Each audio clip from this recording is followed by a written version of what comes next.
Bismillahirrahmanirrahim. Assalamualaikum warahmatullahi wabarakatuh. Pagi hari ini pembahasan kita masih berkaitan dengan hidup dan bersinarnya hati adalah modal segala kebaikan, dan mati serta gelapnya hati adalah modal segala keburukan. Kita akan lanjutkan apa yang menjadi pembicaraan kita yang lalu berkaitan dengan masalah ini. Dikemukakan oleh beliau, Dia, yaitu maksudnya adalah Allah, menghimpunkan antara ruh yang menghasilkan kehidupan dengan cahaya yang menghasilkan sinar dan pancaran. Ia juga mengabarkan bahwa Al-Quran yang Dia turunkan kepada Rasulnya Sallallahu Alaihi Wasallam mengandung dua hal: ruh yang dengannya hati menjadi hidup, dan cahaya yang dengannya didapatkan penerangan dan pancaran.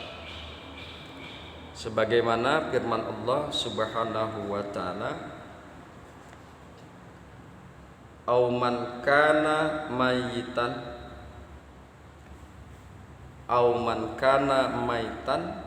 fa ahyainahu wa ja'alna lahu nuran yamshi bihi finnar kaman masaluhu fiz zulumat laisa bi kharijim minha." Ini ada di dalam Al-An'am ayat 122. Dan apakah orang yang sudah mati kemudian dia kami hidupkan dan kami berikan padanya cahaya yang terang, yang dengan cahaya itu dia dapat berjalan di tengah-tengah masyarakat manusia, serupa dengan orang yang keadaannya berada dalam gelap gulita yang sekali-kali tidak dapat keluar daripadanya. Tentu berbeda antara dua tipe orang ini. Tentu saja sangat berbeda. Hadirin yang berbahagia, hamba-hamba Allah yang mudah-mudahan selalu dirahmati oleh Allah Subhanahu wa taala, bahwa Allah mengumpamakan wahyunya dengan air, karena dengannya didapatkan kehidupan, dan dengan api karena dengannya didapatkan cahaya dan pancaran. Hadirin yang berbahagia, hamba-hamba Allah yang mudah-mudahan selalu dirahmati oleh Allah Subhanahu wa taala. Jadi wahyu ini diumpamakan oleh Allah sebagai air dan juga sebagai api. Perlu dipahami bahwa awalnya manusia tidak mengetahui mana yang hak dan mana yang batil, tidak mengetahui mana yang halal dan mana yang haram. Semua gelap, tidak bisa dibedakan antara satu dengan yang lain. Awalnya begitu. Semuanya gelap, tidak bisa dibedakan antara yang satu dengan yang lain. Bisa jadi saat itu yang hak dianggap batil, yang halal dianggap haram, atau sebaliknya.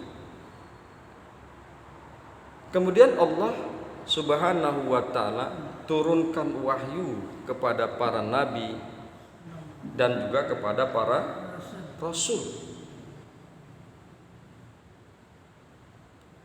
Dan wahyu ini laksana cahaya dan pancaran sinar yang terang benderang.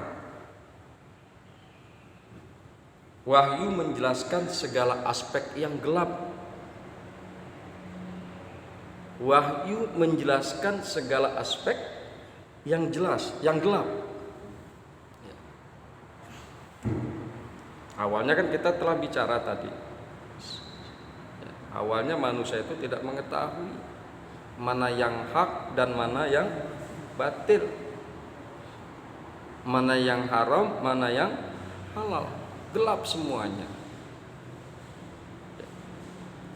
Wahyu menjelaskan segala aspek yang gelap, sehingga jelaslah yang hak adalah hak, yang batil adalah batil, yang haram adalah haram, yang halal adalah halal.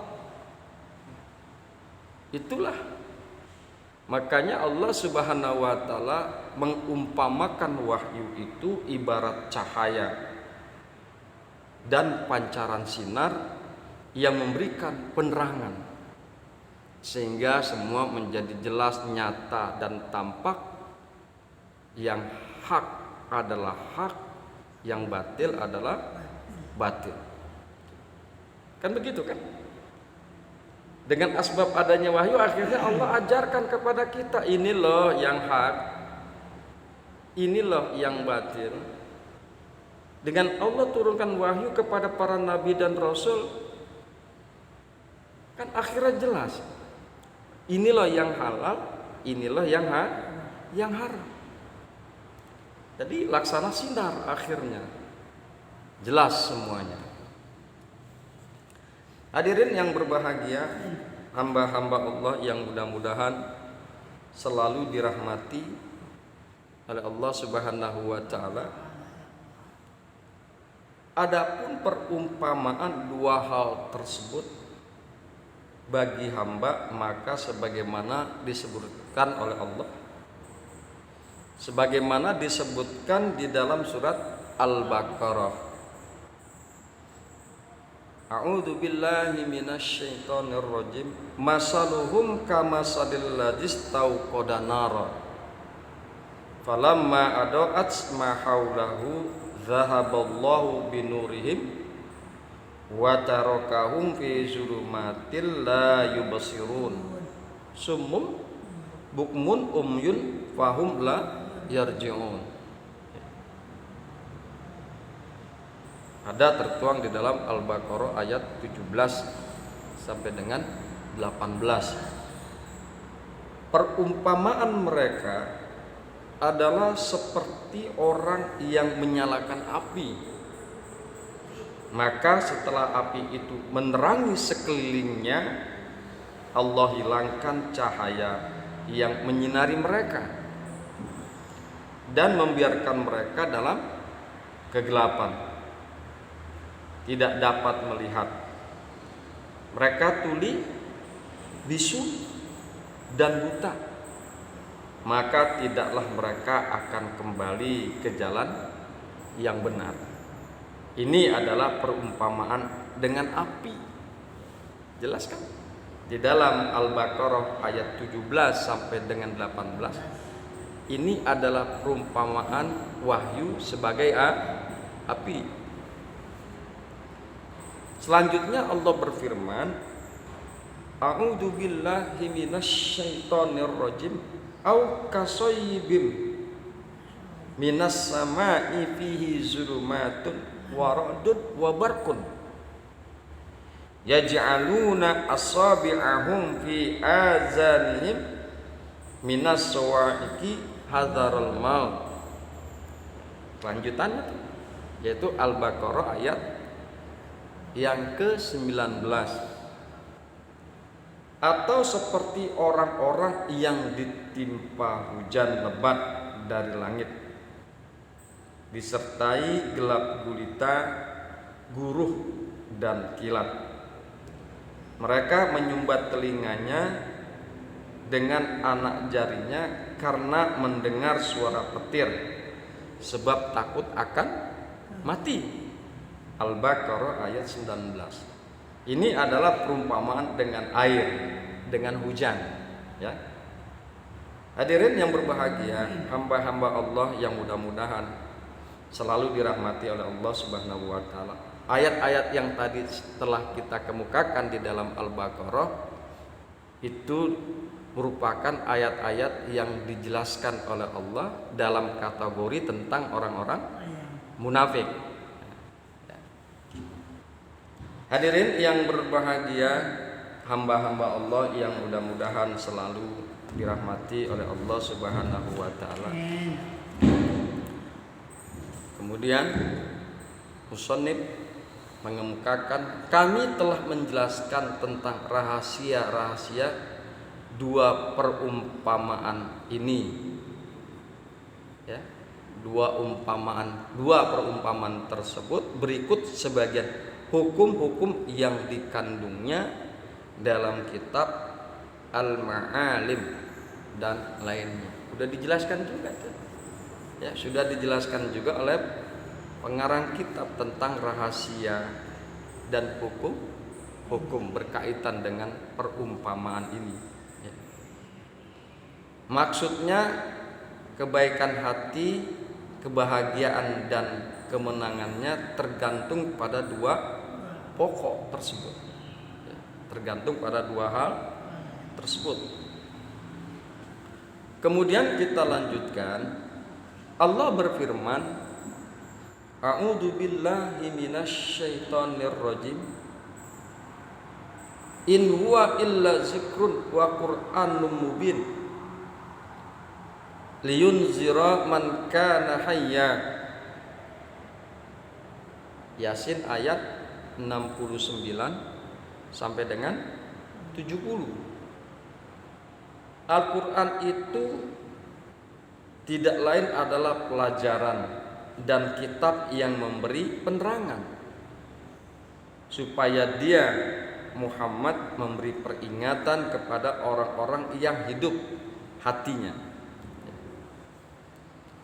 Allah memberitahukan bahwa mengambil manfaat dari Al-Quran berikut peringatannya hanyalah bisa diperoleh orang yang hatinya hidup. Hatinya hidup itu adalah hatinya orang-orang mukmin, hatinya yang bersih dan sehat. Jadi hanya orang-orang yang hatinya hidup saja yang bisa mengambil manfaat daripada Al-Quran.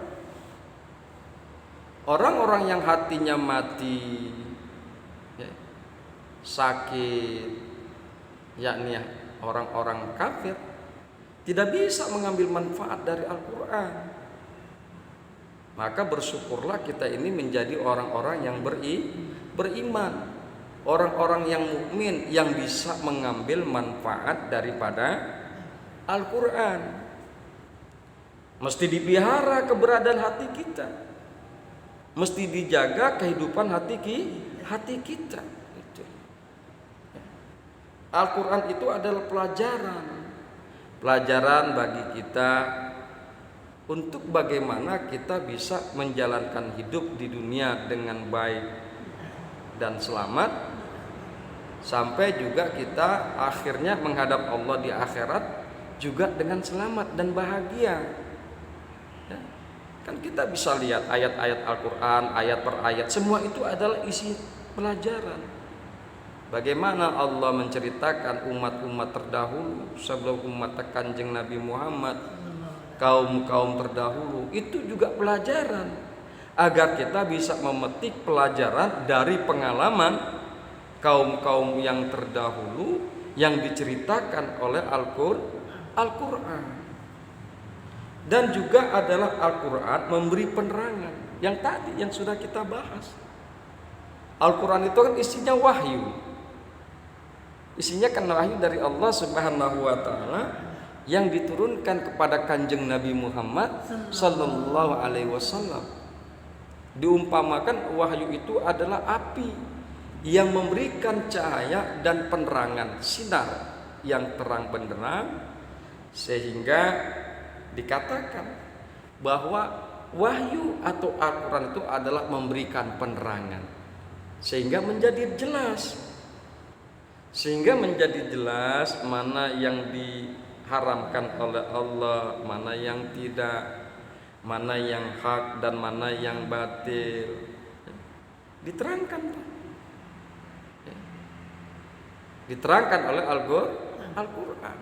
Diterangkan juga tentang bagaimana ciri-ciri orang yang kafir, orang musyrik, orang munafik. Jadi Al-Quran itu berfungsi sebagai pelajaran dan juga sebagai penerangan.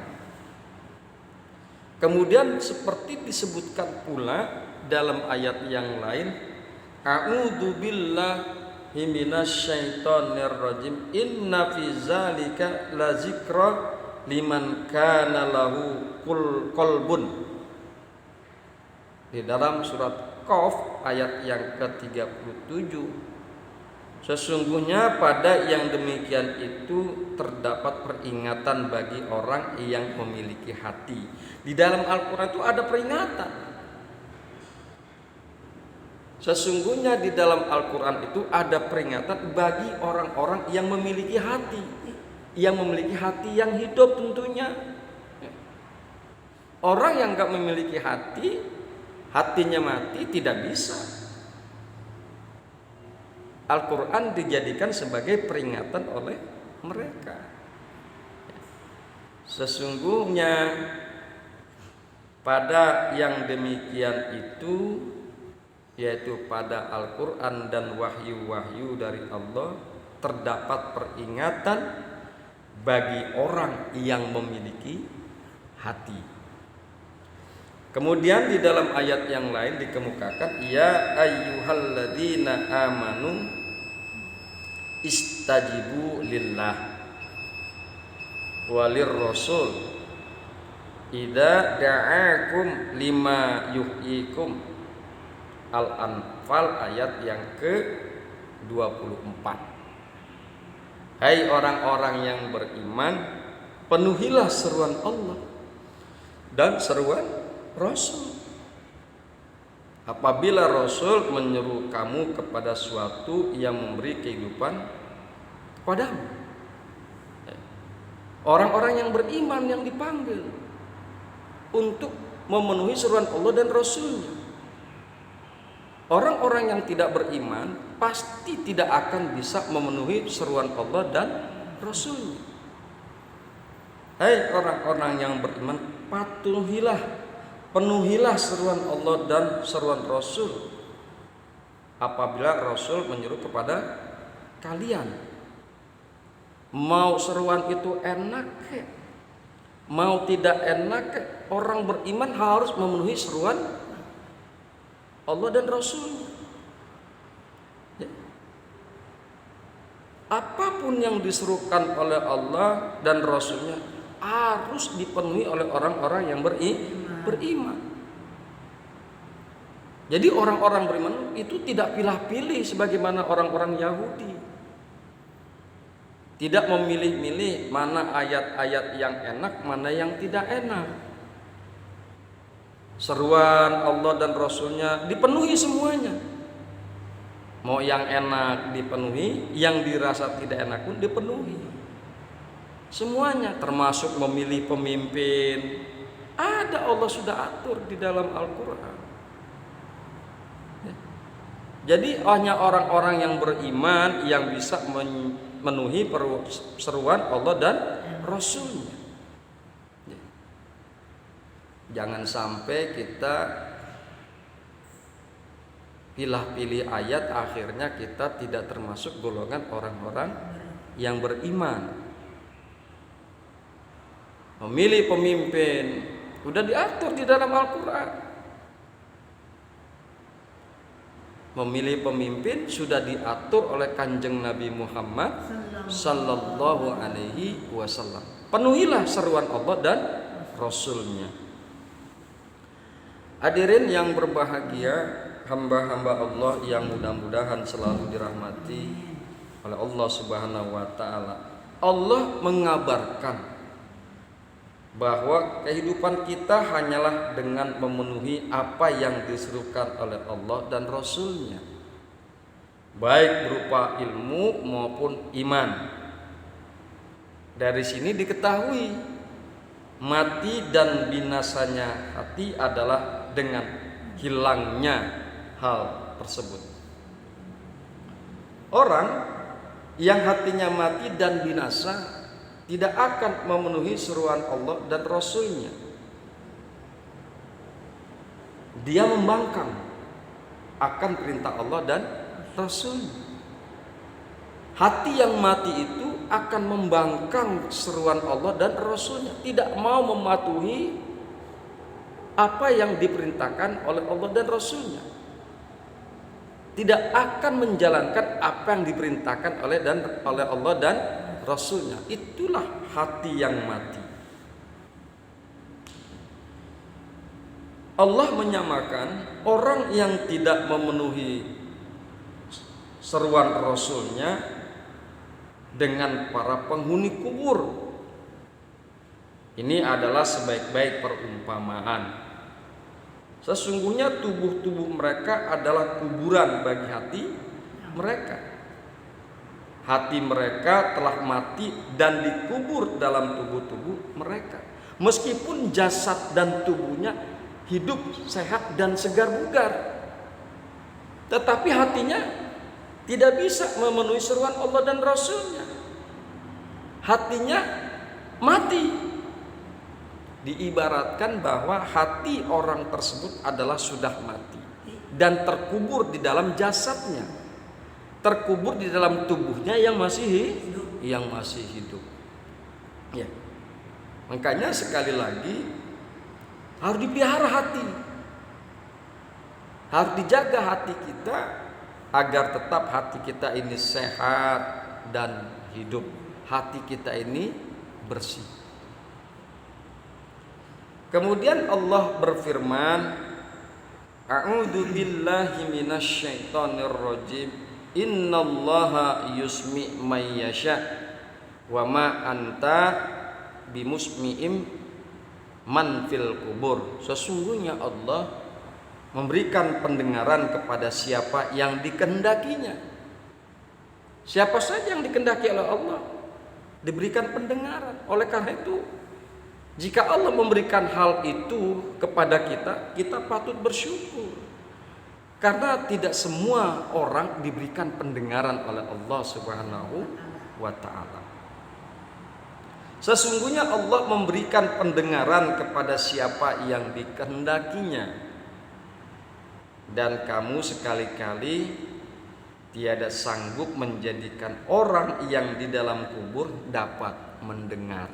Kan begitu kan? Jasad kita taruh di dalam kubur. Orang yang mati, nggak mungkin orang yang hidup kita taruh di dalam kuburan. Jasad yang sudah mati kita taruh di dalam kuburan, nggak bakalan mungkin bisa mendengar. Boro-boro di dalam kubur. Ketika dia dalam keadaan belum dikubur saja, jasad itu tidak bisa mendengar. Kita panggil jasad yang dalam keadaan mati, nyaut, kagak, nggak akan memenuhi panggilan kita. Padahal jasad itu belum berada di dalam kubur.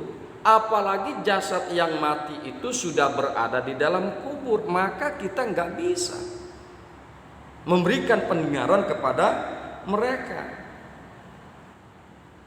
Begitu juga hati yang mati. Hati yang mati begitu juga. Nggak bisa kita dapat memberikan pendengaran kepada mereka. Dan kamu sekali-kali tiada sanggup menjadikan orang yang di dalam kubur dapat mendengar. Hati yang mati ini kan terkubur di dalam jasad kita. Jadi hati yang mati itu terkubur di dalam jasad kita. Dan sekali-kali kita tidak sanggup menjadikan orang Yang hatinya sudah mati dapat mendengar.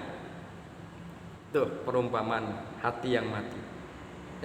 Berapa banyak ustadz, para kiai, para ulama memberikan fatwa, memberikan dakwah, mengajak mereka untuk memenuhi suruhan Allah dan Rasulnya, tapi hati yang mati tidak akan bisa memenuhi seruan para nabi, para ulama, para kiai dan para ustadz, karena hatinya udah mati.